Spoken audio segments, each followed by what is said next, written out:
When a guy reaches out after a period of no contact, it's very rarely just a random act. There's usually a deeper motivation behind it. One of the biggest reasons, and you might not like hearing this, is that he's trying to find out if he still has access to you. That's it. That's the test. He wants to see if the door is still open, even just a little bit. And how you respond in that moment tells him everything he needs to know about how much ground he still holds in your life. Now, he might not even be consciously aware that he's doing this. A guy won't sit there thinking, let me check if she's still into me. But what does happen is this instinctive pull to reach out to test the connection. Not because he's ready for something real, not because he's suddenly transformed into the man of your dreams, but because he wants reassurance.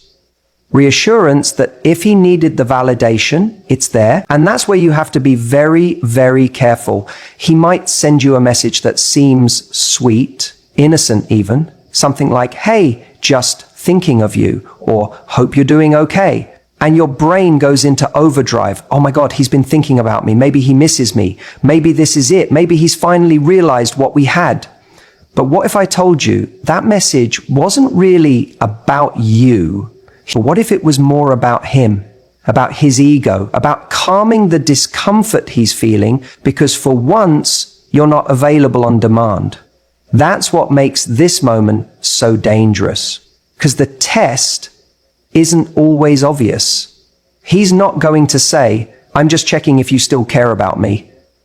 He's going to wrap it in casual, friendly, or even flirtatious language.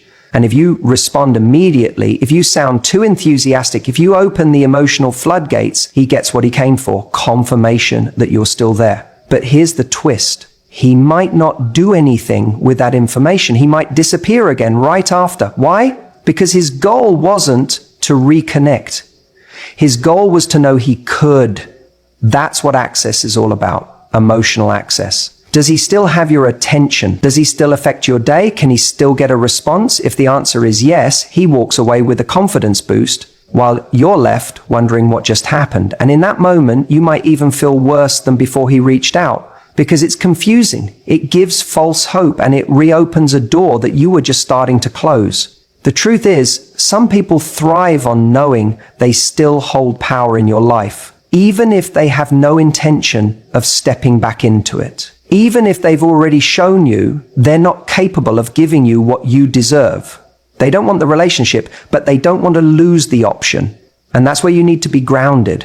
That's where you need to pause and ask yourself, why is he reaching out now? Has anything actually changed?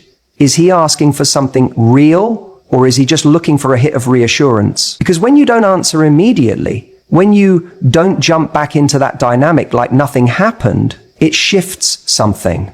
It shows him that access to you is not free anymore, that you're not on the shelf waiting to be picked up again, that you have standards, that you're not interested in being someone's emotional backup plan. And that right there, that's where your power is. Let me be clear. This isn't about playing game. This isn't about ignoring someone to get revenge or trying to manipulate the situation. It's about honoring your progress. You went no contact for a reason. You created space for a reason, whether it was to heal, to gain clarity, or to protect your peace. That choice was a statement, I matter too. So when he tests you, don't treat it as a compliment. Don't treat it as proof that he's suddenly become what you always wanted. Treat it as information. Is he showing up differently, or is he just showing up with the same energy in a new disguise? Because the truth is, if a man truly wants you back, if he's serious, he won't test you. He won't send vague messages or half-effort pings. He will show up consistently, clearly, respectfully. Anything less is noise. And sometimes silence is the most powerful response you can give to noise. That's when he'll realize access to you has to be earned. When you decide to step away, to truly go no contact, something powerful happens. You shift the dynamic in a way that's deeply uncomfortable for the other person, especially if they've grown used to having access to you on their terms. This isn't just about your absence. And often when a guy reaches out after a period of no contact, it's not just because he misses you. It's because he's reacting to a loss of control. Let me explain. Control doesn't always look like manipulation. Sometimes it's subtle. It's the unspoken understanding that he could send you a message and you'd reply, that if he called, you'd answer, that if he wanted a little attention, he knew where to get it, and fast. That sense of access gives someone power, even if they're not abusing it. It gives them comfort. It reassures them that you're still there, still emotionally invested, still orbiting around their world. But the moment you go no contact, that comfort is shattered. It's like pulling the rug out from under someone who never realized they were standing on one. You stop showing up, you stop initiating, you stop responding. And suddenly, they're left with a silence that forces them to feel something they hadn't had to confront before. Uncertainty. Uncertainty is uncomfortable, especially for someone who's been in control of the emotional rhythm between you both. It makes them question things. Wait, is she really gone? Did I mess this up more than I thought? What if someone else has her attention now? The guy who was once complacent now finds himself trying to decode your silence. And that's a shift in power. This is why you'll often see someone reach out after a period of no contact, but not in a deeply vulnerable or meaningful way. It might be something casual, a random meme, a hey, saw something that reminded me of you, maybe even a lazy, you good?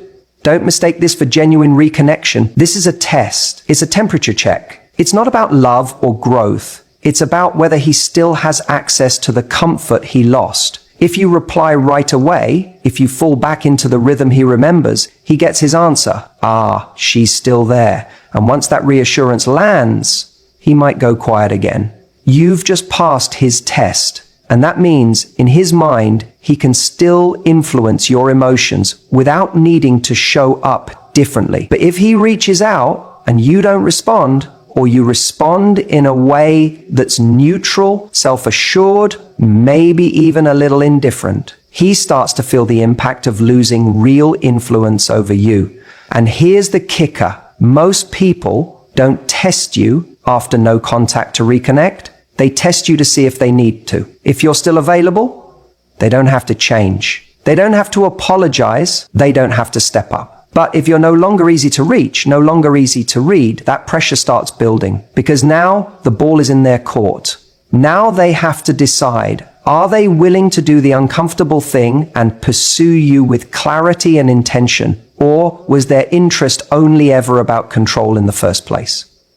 There's a huge difference between someone missing you and someone missing the feeling of you missing them. That second one, that's the kind of ego-driven connection that leads to breadcrumbs, half efforts, and the emotional tug of war that leaves you confused and depleted. But when someone misses you for real, when the loss of control leads not just to discomfort but to self-reflection, that's where the dynamic has a chance to change.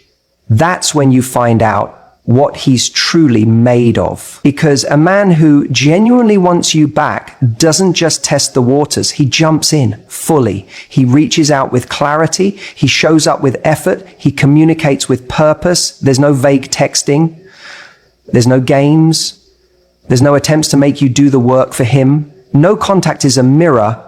It reflects your value back to the other person by removing the noise. It forces them to either acknowledge what they lost or walk away because they never truly valued it. And the guy who's reaching out just to test you, he's not doing it because he's sure of what he wants. He's doing it because your silence made him feel something he wasn't ready to feel. The loss of control over the version of you who would have once given him comfort without condition. That's the test you don't see. And the truth is, when you pass his test, by not reacting the way he expects, you're actually giving yourself the ultimate power. You're telling yourself, I won't settle for breadcrumbs. I won't respond to confusion. I won't allow someone to stay emotionally close while remaining romantically unclear. And that's how you stop attracting games and start attracting something real. If your silence shakes him, good, let it. Because if losing access to you is what it takes for someone to realize your worth, then they never deserved easy access to begin with. Let silence speak louder than your words ever could. You know what's interesting? Time and silence, two things we often underestimate, can become your greatest allies when it comes to attraction and power in a relationship, especially after no contact. You think silence is nothing, but to someone who once had your attention, your affection, your energy, your availability, that silence starts to feel incredibly loud. People don't start off missing you the moment you walk away, not always. Sometimes at first they feel a sense of relief, especially if things got heavy, confusing, or emotionally charged. They might feel like they've regained control or freedom. They might even feel justified in stepping back. But here's the twist. Give it time, and suddenly what once felt like freedom begins to feel like a void. That's when curiosity creeps in. They start to wonder what you're doing, who you're with, if you're even thinking about them anymore. See, when you were present, consistently responding, reaching out, initiating plans, there wasn't a lot left to their imagination. You were there. They didn't need to wonder. But when you go quiet, when you stop showing up, when you stop feeding the dynamic, it creates space. And that space becomes a canvas for curiosity. And the human mind hates an incomplete picture. We're wired to want closure, to understand, to make sense of the story. When you were available, they wrote the story in their head. She likes me, she wants this, I'm good.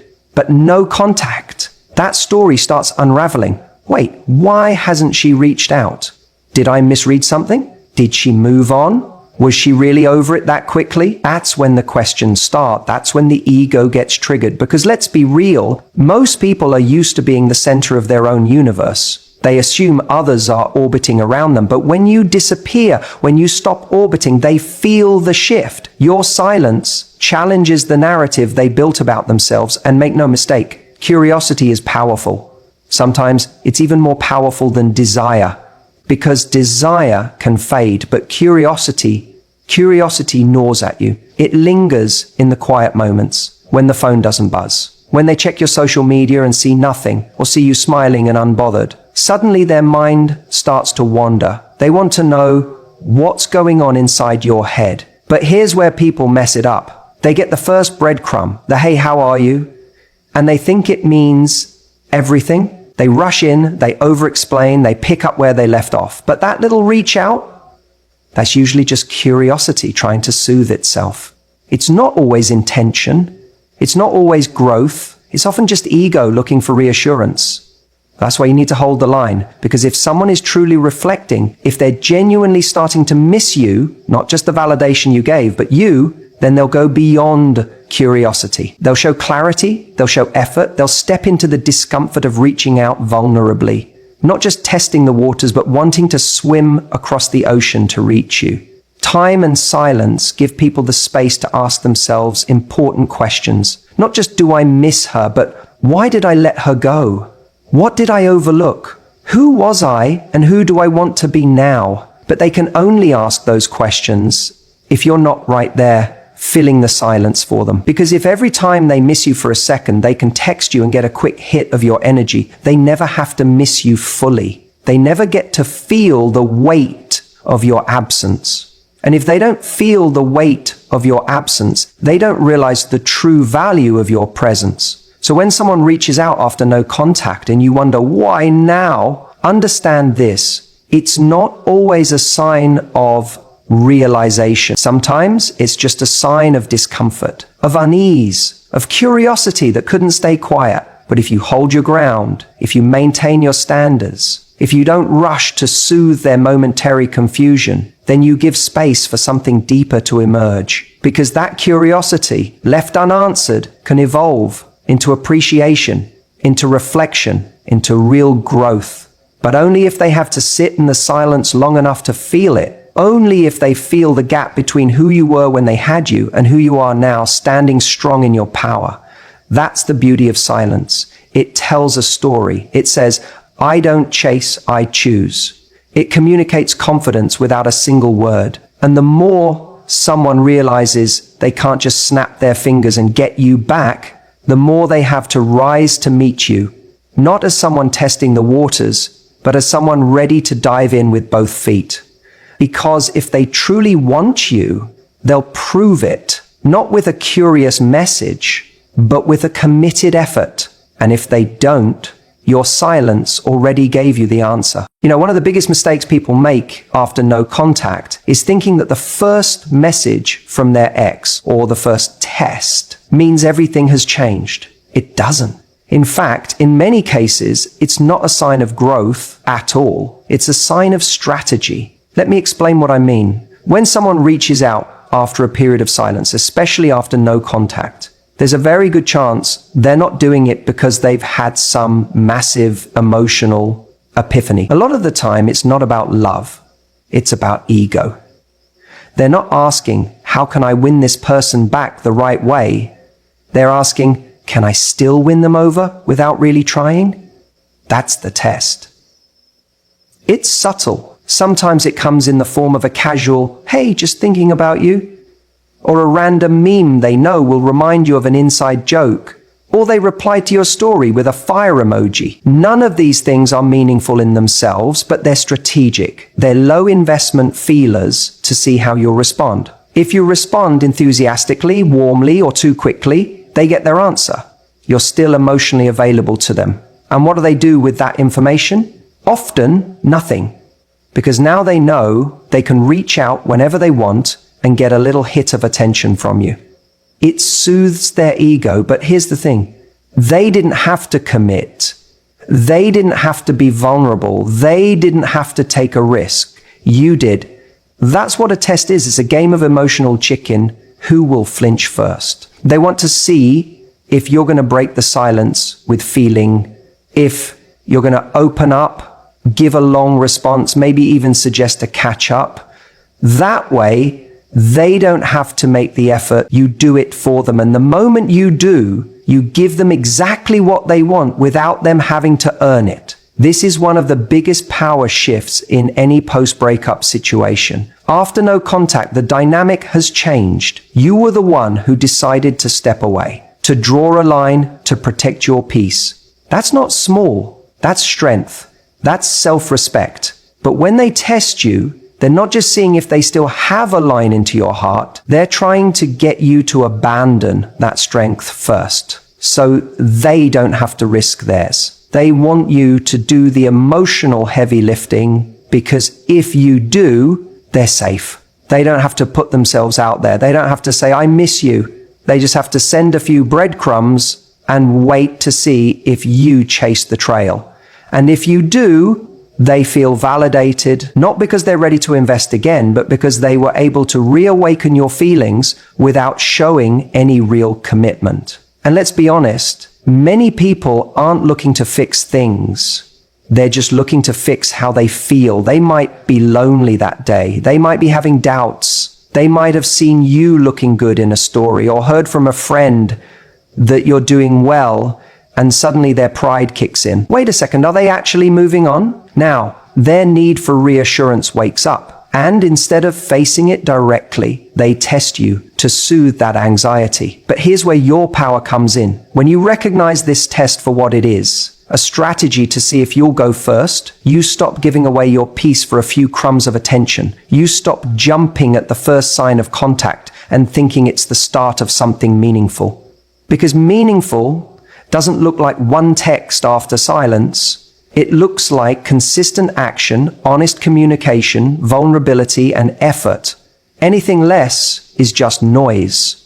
And when you don't take the bait, when you don't immediately validate them, you do something powerful. You force them into a choice. They either have to walk away or step up. If they walk away, that tells you everything you need to know. They were never going to do the work. They were never going to bring real value. But if they step up, if they lean in, ask to talk, apologize, explain, take accountability, that's a different story. But most importantly, by not responding to the test in the way they hoped, you show them that access to you is no longer free. It costs something now. It costs effort. It costs clarity. It costs real presence. And when someone sees that, it shifts the entire game. You become someone they can't manipulate with a half-hearted message. You become someone who doesn't need validation because you're validating yourself And ironically, that's when you become more magnetic. Because now, if they want to connect with you again, they have to meet you at your level. So remember, when that message comes in, when that test shows up out of nowhere, pause. Ask yourself, is this a real invitation to reconnect or just a test to see if I'll break first? Because once you see the difference, you'll stop being pulled into old dynamics. And you'll start commanding the kind of connection that doesn't need tests to prove it's real.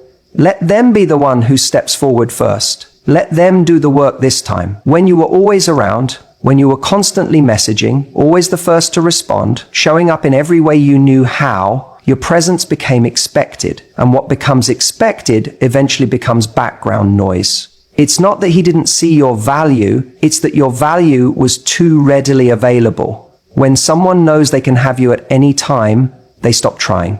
They stop showing up. They stop earning your presence. But the second you take a step back, truly step back, something changes. That silence, that space, it speaks volumes. And suddenly, your absence carries more weight than all the words you ever said, all the affection you ever gave. Because now, he's not getting your energy. He's not getting your effort. And he can feel it. There's no more validation coming through the phone. No more reassurance that you're still there, still waiting, still hoping. You see, there's something about human nature that makes us respond more to loss than to gain. We only tend to realize what something meant to us once it's no longer available. When someone pulls back, it creates a vacuum.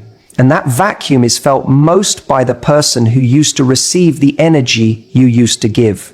He may not have consciously taken you for granted, but now that you're not there, now that your light isn't shining in his direction, he notices the darkness. That absence forces him to recalibrate. He starts questioning things. Why haven't I heard from her? Has she moved on? Was she more valuable to me than I realized? And those questions sting, not because they're romantic, but because they challenge his ego. They unsettle him. The certainty he once had that you'd be there, that you'd respond, that you'd stay available is gone. And that uncertainty can be more powerful than your presence ever was. Here's what's crucial to understand. You don't need to do anything loud. You don't need to post curated stories on Instagram to show you're happy. You don't need to send a message saying, I'm over you. Silence is your power. The absence of contact becomes the most potent message. It tells him everything he needs to know without you having to say a word. It says, I'm not sitting around waiting for breadcrumbs. It says, if you want my attention, you have to show up for it. Now, here's the irony. When you were showing up all the time, it was easier for him to do nothing. You were taking on all the emotional labor. You were making it easy, but now he's got to sit in the discomfort. And that discomfort starts working on him. He might try to ignore it at first. He'll distract himself. He'll rationalize it. She'll come back. She always does. She probably still cares. But as time passes and you stay quiet, that confidence starts to unravel. Doubt creeps in. And with that doubt comes desire. Desire doesn't come from availability. Desire comes from the perception of value. And value is felt in your absence more than in your presence. Think about it. We don't crave what's always in front of us. We crave what feels scarce, what feels special, what feels earned. And when you stop giving your time, energy, and attention so freely, he starts to see that you are not a given, that your attention was a gift, that your presence was a privilege, not a right. And when he reaches that place, when he feels your absence so profoundly that it creates a longing, that's when he may come back, not with a test message, not with a lazy hey, but with something real, something intentional. Because your absence has done what your words never could. It created contrast. Contrast between what life felt like when he had access to you and what it feels like now that he doesn't. And that contrast is unforgettable. But here's the catch. This only works when the absence is genuine. When you've truly let go of needing him to come back. When you're not sitting there waiting for him to notice your silence. When you've shifted your energy inward towards your own life, your own growth, your own joy. Because if you're still orbiting around him, even emotionally, the silence won't land the same. He'll sense it. He'll know you're still available, just playing a game, and he won't respect that. But when the silence comes from true detachment, from a real place of self-worth, it commands respect. And if he does come back, you get to choose whether he comes back into the same version of you he left, or if you've evolved into someone who now holds a different standard, someone who knows that love doesn't mean overgiving. That connection doesn't mean self-abandonment. That attention, time, and effort must be earned, not expected. So if he's testing you, if he's sending that breadcrumb after a long silence, remember this: your silence is speaking louder than any response you could give. And if you want someone to truly value you, sometimes the most powerful thing you can do is to let your absence remind them of everything they took for granted. Because sometimes it's not your presence that makes them want you, it's your absence that makes them remember what they lost. You see, one of the most misunderstood aspects of no contact is what it actually does. Not just for you, but for them. Most people think no contact is just a strategy to get someone back. But that mindset completely misses the deeper value. No contact is a mirror. It's a pause that allows both people to see clearly, to feel what life is like without the other. And while it helps you regain your center, your dignity, and your peace, it also forces him to sit with the reality of losing you. Here's what's fascinating. When you remove your energy, your availability, your constant reassurance, it creates contrast. And contrast is everything in attraction. You cannot value warmth without knowing what cold feels like. You don't recognize light unless you've sat in the dark. In the same way, he doesn't realize what your presence meant until he's confronted with your absence. In the beginning, he might feel relief. He might think, oh good, she's not texting anymore. I've got space now. He might even interpret your silence as indifference. But that silence grows, and with it, so does uncertainty. He starts wondering, wait, why hasn't she reached out? Was I not that important to her? Has she moved on? Is someone else talking to her now? That silence becomes loud. It becomes its own presence. And this is where the test comes. He reaches out, not because he's ready to commit, not because he's done the deep work yet, but because he's uncomfortable. He's not sure where he stands with you anymore, and that bothers him. Not knowing is a wound to his ego. He wants to know if the door is still open. He wants reassurance. But here's the kicker. No contact also gives him time to reflect. And if there was real substance in your connection, if there were moments that mattered, things he hadn't fully processed, emotions he buried in the name of not ready or needing space, then this silence invites those memories to resurface. See, when someone has constant access to you, they don't have to evaluate what they truly feel. You're always there. They don't question your presence because it's guaranteed. But once it's gone, once you're no longer in their inbox, liking their posts, replying to their stories, or picking up their late night calls, now there's space. And in that space is where realization is born. He might replay conversations in his head. He might think about the way you looked at him when you were trying to believe in his potential. He remembers the effort you made, the patience you showed, the energy you gave without keeping score. He begins to see the moments he took for granted. The things he brushed off as normal suddenly feel significant. And if he has any emotional maturity, that silence can become a powerful teacher. It teaches him that good people don't stick around forever when they're not being valued. It teaches him that the connection he had wasn't common. It was rare. And it teaches him that someone like you, someone with standards, won't wait forever. That's when he wants you again. Not out of boredom, not out of loneliness, but because he's felt the loss. And if he's grown enough during that time, that want may come from a more grounded place, less about testing the waters, more about building something real. But here's what you have to remember. The silence will only teach him something if you stay in it long enough. If you break it too soon, if you respond to his first breadcrumb text, if you meet him halfway before he's done any real introspection, you rob him of the chance to feel the weight of your absence. No contact isn't a punishment, it's a boundary. It says if you're not going to step up, then I'm going to step back. Not to make you chase, but because I refuse to pour into something that's not pouring into me. And if he reaches out after that, really reaches out, not just testing, not just poking, but showing up with clarity, with intent, with the kind of energy that says, I see what I lost and I'm not here to play anymore. Then, and only then, does it make sense to open the door a little. But if he's only testing, if he's only flirting with the idea of you without actually choosing you, don't confuse curiosity for commitment. Because someone who genuinely values you won't need multiple tests. They won't play games. They'll come correct. And if he doesn't, that silence wasn't wasted time. It was your greatest filter. It told you everything you needed to know.